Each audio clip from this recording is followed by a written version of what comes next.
नमस्कार दोस्तों, जय हिंद, वंदे मातरम। आप सभी का बहुत बहुत स्वागत है आपके अपने YouTube चैनल एग्जाम ट्रिकी 2.0 में, जहां पर दोस्तों आज हम बात करने वाले हैं EVS के टॉप क्वेश्चंस की। जुलाई 2023 के लिए बहुत ही इंपॉर्टेंट क्वेश्चन पेपर में आए हुए प्रश्न। बिना समय गंवाए हुए पहला प्रश्न आपके सामने है, निम्न में से कौन सा कथन गलत है। भैया ये अगर क्वेश्चन हाथी से हुआ, सलाद से हुआ, मैना से हुआ, अगर इनसे क्वेश्चन ना आए तो सीटेट का भैया पेट पचता नहीं है। ये क्वेश्चन आपको जरूर देखने को मिलता है सीटेट के किसी ना किसी एग्जाम में, क्योंकि CBT मोड होता है। आपको जितने भी दिन एग्जाम होगा उनमें से कहीं ना कहीं यह प्रश्न आपको जरूर देखने को मिलेगा। 10 से 15 साल तक हाथी अपने झुंड में रहते हैं। हाथी 2 से 4 घंटे सोते हैं।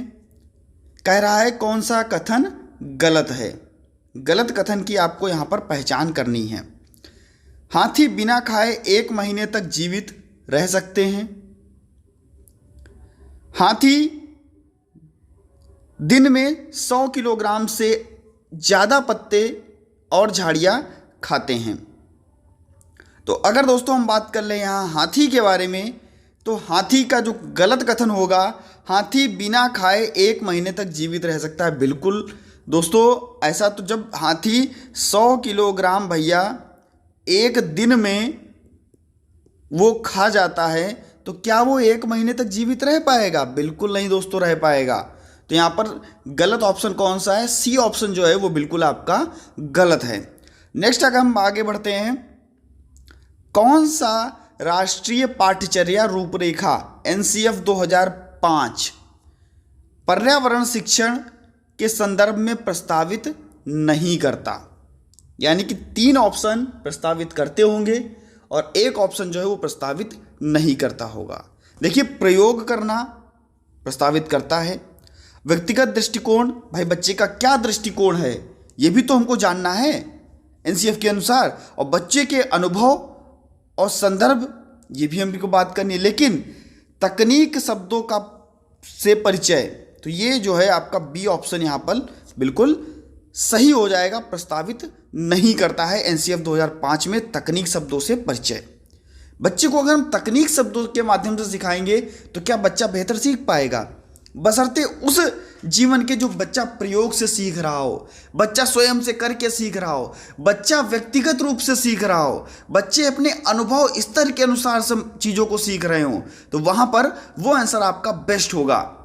वो बिल्कुल NCF 2005 के अनुसार आपको चीज़ें सही मिलेंगी, लेकिन प्रस्तावित नहीं करता है। तो तकनीकी शब्दों से परिचय आपको प्रस्तावित नहीं करता है। अगर आपको भैया वीडियो अच्छा लग रहा हो, क्वेश्चन अच्छे लग रहे हो, तो लाइक करना ना भूलिएगा और सभी मित्रों तक एक बार वीडियो को जरूर शेयर कर दीजिएगा।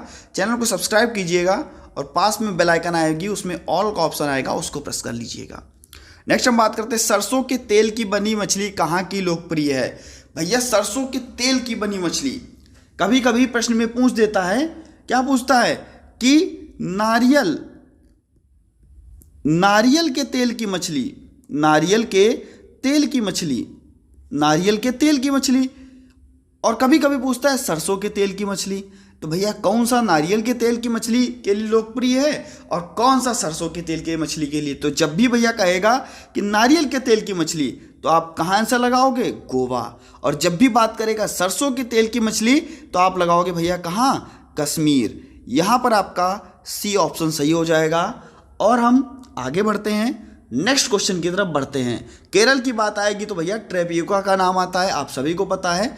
और आपका नेक्स्ट क्वेश्चन है, केरल में चलने वाली छोटी नावों को क्या कहा जाता है? देखिए, जम्मू कश्मीर हो, चाहे केरल हो, लद्दाख हो, जहाँ पर ये छोटी छोटी नाव चला करती हैं, तो इनके बारे में भी क्वेश्चन उठते हैं, और हमेशा खास करके जम्मू कश्मीर से। तो यहाँ पर केरल से क्वेश्चन पूछा गया और ये भी प्रश्न आपका पेपर में आया हुआ है कि केरल में चलने वाली छोटी नाव को क्या कहा जाता है? तो ये कहा जाता है भैया बल्लम। B ऑप्शन को हम यहाँ पर लॉक करेंगे और आगे बढ़ते हैं। नेक्स्ट क्वेश्चन है आपका, कक्षा में पोषण प्रकाश का परिचय अधिक प्रभावी तरीके से देने के लिए शिक्षक को यानी कि भैया किसका प्रकाश देना है, पोषण पर प्रकाश डालना है और इसका परिचय देना है। पोषण के बारे में बच्चे को बताना है कि आखिरकार पोषण क्या होता है। तो क्या करेंगे हम लोग, एक शिक्षक को क्या करना है, यानी कि आप और हमको क्या करना है, कैसे हम इस उत्तर को सही करेंगे देखते हैं। विद्यार्थियों को अपने टिफिन बॉक्स को खोलने और उसकी सामग्री देखने के बाद शिक्षक को व्याख्यान करनी चाहिए। यानी कि बच्चे का टिफिन खुलवाया जाएगा और उसके बाद में जो उसके अंदर सामग्री रखी होगी उस पर शिक्षक व्याख्या देगा, बच्चों को बताएगा उसके बारे में कि इसमें कौन सी चीज़ होती है, इसमें आयरन होता है या नहीं होता है, पोषण के बारे में बताएगा बच्चे के टिफिन को देख करके, जो भी बच्चा लंच में लाया होगा उसको। श्याम पट पर पाचन तंत्र का आरेख बनाना। भैया नेक्स्ट है आपका मानव दांतों का प्रतिरूप दिखाना। ये तो बिल्कुल नहीं दोस्तों, पाचन पोषण की बात हो रही तो मानव दांत से कोई मतलब ही नहीं है। पोषण तत्वों से भरपूर विभिन्न भोजन का उदाहरण देना। भैया अगर यहाँ पर हम सबसे बढ़िया आंसर की बात कर लें तो आंसर ए आपका बिल्कुल सही हो जाएगा, क्योंकि ये भैया किस पर, प्रयोग पर आधारित है। बच्चा, मान लीजिए कि बच्चा लाया है अपने खाने में गुड़ और रोटी, तो हम गुड़ के बारे में उसको बताएंगे, उसके बॉक्स में जो चीज़ें हैं, तो बच्चा बेहतर सीखेगा। बच्चे को प्रयोग के माध्यम से उसकी वास्तविक जीवन में जो चीज़ें चल रही हैं उस पर हमको चीज़ों को सिखाना है। ए ऑप्शन को लॉक करेंगे और दोस्तों हम आगे बढ़ेंगे। लिंगहू फेन किस देश का पकवान है? बहुत ही अच्छा दोस्तों, भैया किस देश का पकवान है लिंगहू फेन?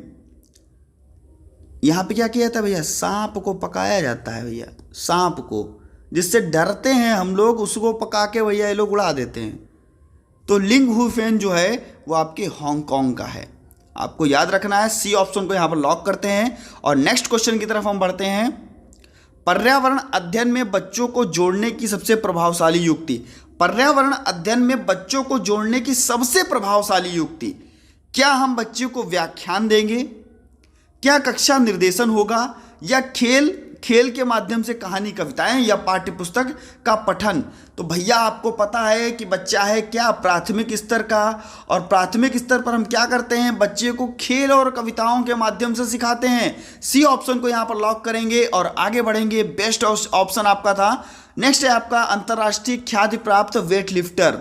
अंतर्राष्ट्रीय ख्याति प्राप्त वेट लिफ्टर बहुत बार क्वेश्चन आता है भैया, ये संबंधित है किससे, आंध्र प्रदेश से। अभी बताना है आपको, कमेंट सेक्शन में तब तक बताइए। जो ये वेट लिफ्टर हैं ये आंध्र प्रदेश से संबंधित हैं, और आप सभी को पता है कि आंध्र प्रदेश से कौन अलग किया गया, तेलंगाना अलग किया गया भाषा के आधार पर। और कब, तो भैया कब, 2014 में। ये भी आपको याद रखना है। तो ये भैया ख्याति प्राप्त वेट लिफ्टर जो हैं ये हैं भैया कर्णम मल्लेश्वरी, जो कि आपकी कहाँ की हैं, आंध्र प्रदेश की हैं। ये भी आपको याद रखना है। और नेक्स्ट क्वेश्चन की तरफ हम बढ़ते हैं।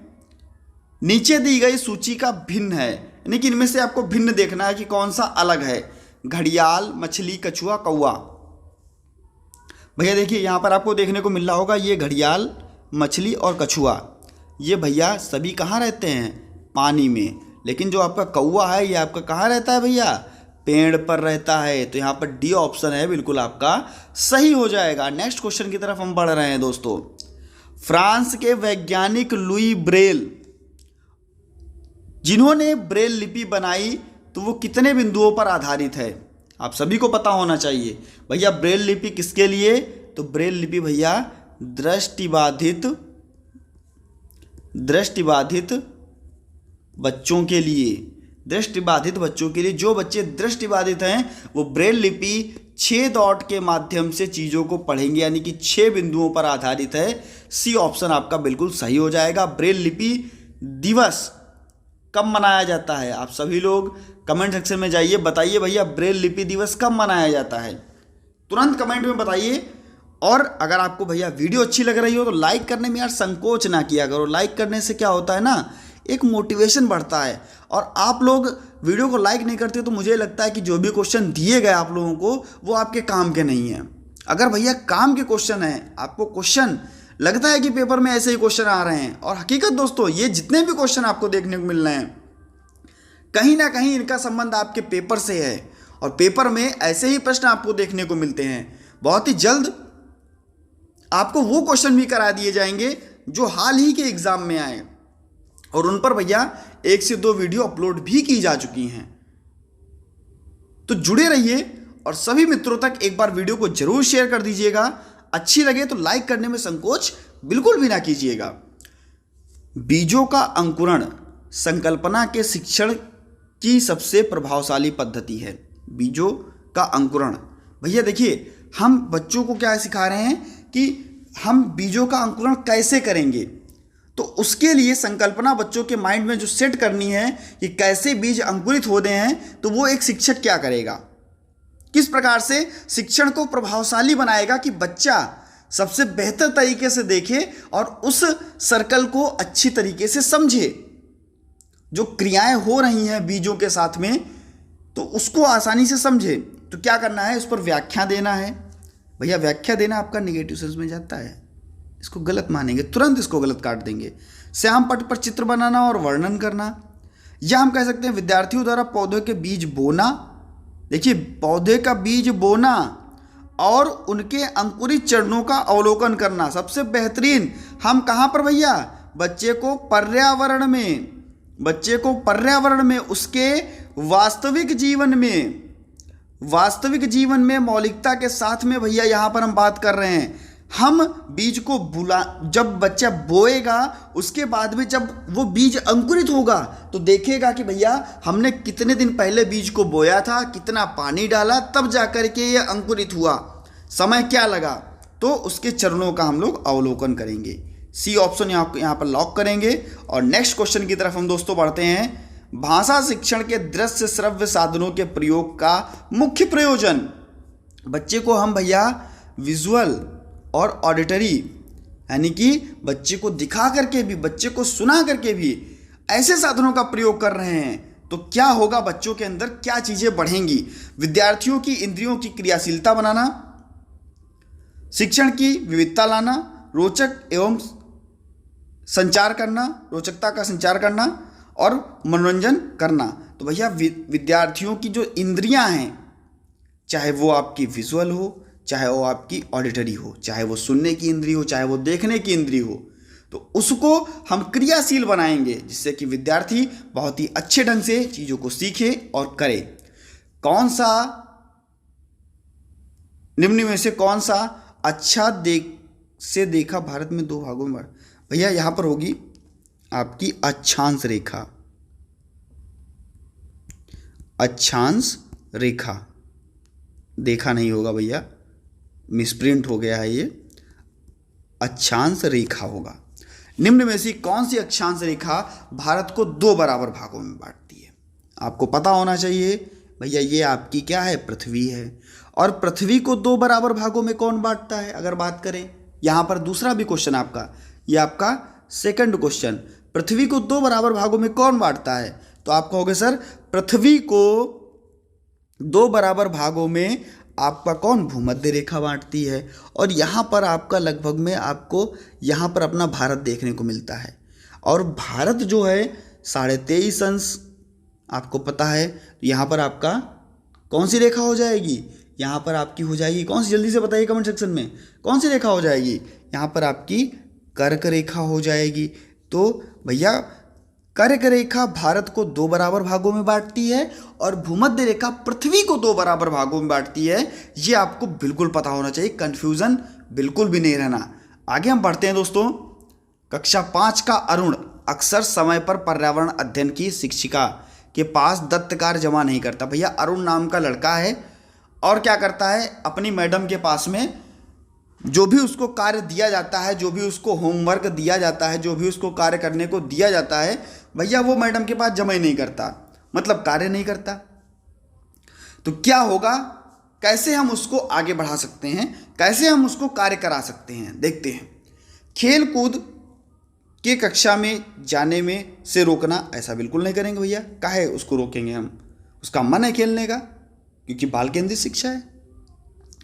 अनियमितता के कारण पता करना और अरुण को परामर्श देना, बिल्कुल हो सकता है भैया, पॉजिटिव वे में जा रहा है, आगे भी पढ़ लेते हैं। उसके बारे में अरे भैया अभिभावकों को काहे बताना, बच्चे की बात है, क्लास की बात है, टीचर और बच्चे के बीच में होना चाहिए। इसी प्रकार से प्रधानाचार्य से के पास भी नहीं जाना। अनियमितता का पता लगाना कि भैया आखिरकार क्यों अरुण काम करके नहीं आ रहा है, और जब हमको ये पता हो जाएगा कि क्यों काम करके नहीं आ रहा है तो उसका हमको परामर्श देना। बी ऑप्शन को यहाँ पर लॉक करेंगे और नेक्स्ट क्वेश्चन की तरफ बढ़ते हैं दोस्तों। बहुत ही अच्छा क्वेश्चन है और इस वीडियो का भैया लास्ट प्रश्न है ये। अगर आपको वीडियो अच्छी लगी हो तो भैया संकोच ना किया करो यार, वीडियो को लाइक कर दिया करो प्लीज़।